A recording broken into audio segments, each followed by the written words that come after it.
Hello students, welcome to the English class of StudyGest, a world of educational solutions. Today I will be continuing with my subtypes of future tense class. In the previous class I have discussed the two types of future tense, that is the simple or indefinite future tense and the future continuous tense. Now today I will be discussing the other two subtypes of future tense, that are the future perfect tense and future perfect continuous tense. Now before going into the chapter, I would like to remind you the ways that you can connect with us in order to gain more study material and videos from us. Subscribe to our YouTube channel and like us on Facebook. Join our Telegram channel, follow us on Instagram and join our WhatsApp community using the number that is given below. And for even more information, you can log in to the website using www.studygest.in. As you can see here, our YouTube page looks like this. You can subscribe, like and share our videos in order to gain more materials and on subject matters. And you can like us on Facebook, that looks like this. Now moving on with today's class, the third subcategory of future tense is the future perfect tense. Now to be honest, मैं बोल सकती हूँ कि ये जो future perfect tense है, ये normally literary sense में ही ज़्यादा use होता है. In normal colloquial language or in communications, we do not as such use the last two subtypes of future tense, that is the future perfect tense and the perfect continuous future tense. Okay, but since this is used mostly in literary cases, so it is important for the exam purposes. So let us look into the definition. Future perfect tense indicates the completion of an action or an event in the future. It expresses that action will occur in the future before another action in the future. मतलब कि अगर हम लोग simplify करके बोले तो there are two actions normally या फिर two major subjects को हम लोग ले सकते हैं. यहाँ पे क्या होता है यहाँ पे कि जो रूल हम लोग यूज करते हैं that is subject plus will और shall जैसे कि यूज होता है future tense में plus have plus V3 मतलब कि last form of verb plus object. ये generalized एक structure है जो हम लोग यूज करते हैं in order to write or in order to detect the future perfect tense.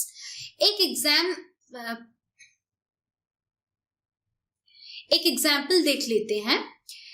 They will have cooked food by the evening. Now you can see here there are two action mentioned, as I have already said कि यहाँ पे two action को, दो काम को एक साथ mention किया जाता है. यहाँ पे क्या क्या है वो, एक है cooked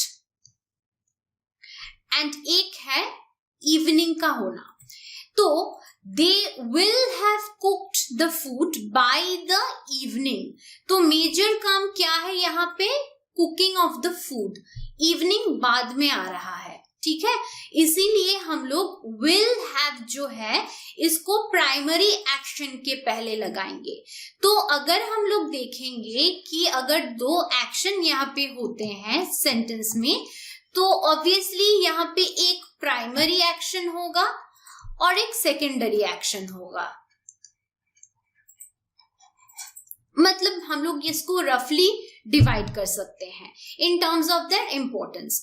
तो यहाँ पे इस सेंटेंस में cooking of the food forms the primary part of the sentence and the evening forms the secondary part. तो दे सब्जेक्ट है, उसके बाद will ऐड हुआ according to the structure. Please look at the structure here. Plus have जैसे कि होता है have add हुआ. उसके बाद कुक्ड मतलब कि V3, cooked COOK, V1 plus ED क्या हो जाता है V3। तो cooked last form of verb plus object मतलब कि द सेकेंडरी एक्शन। सिमिलरली अगर मैं बोलूं कि I will have left the job, तो यहाँ पे I will have left the job, this is the very primary and very simple form of a sentence, an example of future perfect tense in its very simpler, very primitive form. So इसीलिए यहाँ पे देखिए कि यहाँ पे बस एक ही action mention किया गया है, I will have left the job. Now will have left मतलब will plus have plus V3 plus object सब मेंशन किया गया है, that means this follows the structure. But if I say कि I will have left the job by next month, तो भी ये sentence correct होगा क्योंकि मैं बस यहाँ पे एक टाइम लिमिट दे रही हूँ, मतलब कि ये सेकेंडरी हो जा रहा है, जॉब लेफ्ट करना प्राइमरी एक्शन हो जा रहा है। नेक्स्ट एग्जाम्पल देखिए, she will have prepared the lecture, मतलब कि वो लेक्चर प्रिपेयर कर चुकी होगी। तो यहाँ पे she plus will plus prepare plus ED मतलब कि V3 plus the object.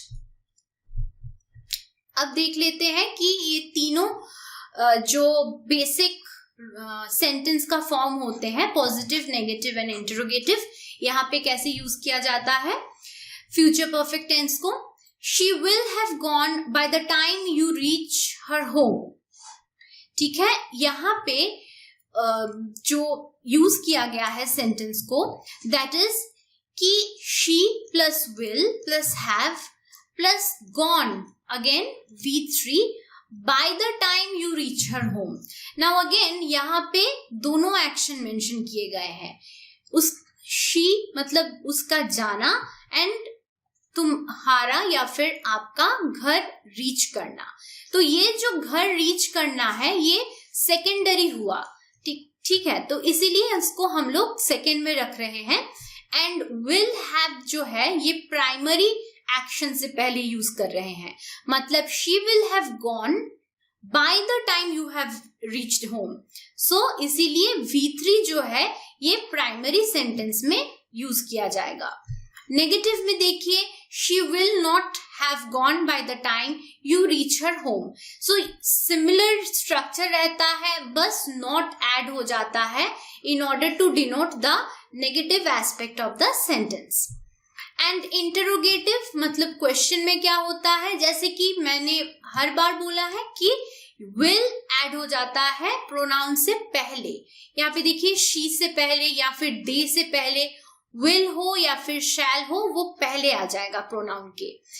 Then structure same ही रहेगा, have plus V3 plus object. तो क्या हुआ, will she have gone by the time you reach her home, तो लास्ट में question mark. तो structure same रहता है, बस यहाँ पे थोड़ा सा इन्वर्जन हो जाता है। इन्वर्जन मतलब कि यहाँ पे विल आगे आ जाता है प्रोनाउन से पहले, स्ट्रक्चर सेम रहता है, लास्ट में क्वेश्चन मार्क ऐड हो जाता है। इसको हम बोल सकते हैं इंटरोगेटिव फ्यूचर परफेक्ट टेंस। अच्छा, the last form of the future tense is the future perfect continuous tense. The definition says that it indicates an action in the future that will have been continuing until another time or event in the future. Used to talk about an ongoing action before some point in the future. मतलब कि यहाँ पर भी हम लोग देखेंगे कि दो एक्शन मेंशन किए जाते हैं, लेकिन जो डिफरेंस है इसके साथ फ्यूचर परफेक्ट टेंस का वो यही है कि यहाँ पे कुछ पॉइंट लिमिटेशन दिया जाता है, मतलब कि the action will be continuing until another time or event. मतलब यहाँ पे by the time ज्यादा से ज्यादा यूज होता है, ठीक है। इसको हम लोग डिनोट करते हैं कुछ लिमिटेशन या फिर ड्यूरेशन समझाने के लिए। Look at the example here. It will have been raining since morning. मतलब कि मॉर्निंग से रेन हो सकता है। तो ये समझाने के लिए, ये पॉसिबिलिटी समझाने के लिए हम लोग सिंस मॉर्निंग ये टर्म यूज करते हैं, रेनिंग यूज करते हैं, V1 plus ing and it will have been. Now connect it with the basic rule that is followed here, which is subject plus will have been plus V1 plus ing plus object. ये जो structure है ये याद रखिएगा। अगर ये structure के under में कोई भी सेंटेंस आता है तो यू कैन से कि that is future perfect continuous tense. Similarly second example देखिए, we will have been playing for 3 years, मतलब कि 3 years यहाँ पे टाइम लिमिट दे दिया गया है। We will have been playing, subject is we, will have been add हुआ है, playing मतलब play के साथ ing add हुआ है, for 3 years that is object। फिर देखिए, they will have been working since 2001, मतलब कि they which is the subject, third person plural number plus will have been plus work plus ing working since 2001। तो ये जो structure है इसको याद रखिएगा फ्यूचर परफेक्ट कंटिन्यूअस टेंस के लिए। नॉर्मली कीवर्ड्स जो यूज होता है for, bye the time, since, ये सब यूज होता है फ्यूचर परफेक्ट टेंस में, लेकिन जो कॉमन रहता है that is will have been. अच्छा, with the conclusion of the future perfect continuous tense, I can say that the basic subtypes of the past, present and future tense respectively has been covered in the previous classes, and now I will be going forward with some practice set. This includes the error correction part. Now in your examination you will normally have these kind of sentences where you will be said to detect the odd one out or detect the error basically. So look at the first sentence here. Now all of these sentences are mixed up. They are mixed up using all of the tenses that have been explained in the previous classes. Now look at the first sentence. After Sheetal will return A from Delhi B, I will go to meet her C, and no error D. So line क्या हुआ? After Sheetal will return from Delhi, I will go to meet her. ये सही है या गलत है, ये आपको बोलना है, ठीक है। तो जल्दी से आप लोग थोड़ा सोचिए कि ये सही है या गलत है। What can be the error here, or if there is any error? Now let me tell you, फिर देखते हैं कि आंसर क्या होता है। Okay, after Sheetal will return यहाँ पे है from Delhi, I will go to meet her. यहाँ पे विल जो है मतलब कि ये समझाता है फ्यूचर टेंस को, लेकिन विल 2 बार एक सेंटेंस में कभी भी यूज नहीं होगा। तो यहाँ पे रॉन्ग क्या है? When Sheetal will return from Delhi, I will go to meet her. मतलब कि जब वो वापस आएगी तब मैं उससे मीट करने के लिए जाऊंगी। तो यहाँ पे नेक्स्ट, यहाँ पे जो ये विल है ये रहेगा, ठीक है, क्योंकि ये प्राइमरी एक्शन को समझाता है, क्योंकि मैं तभी उससे मिल पाऊंगी जब वो लौटेगी।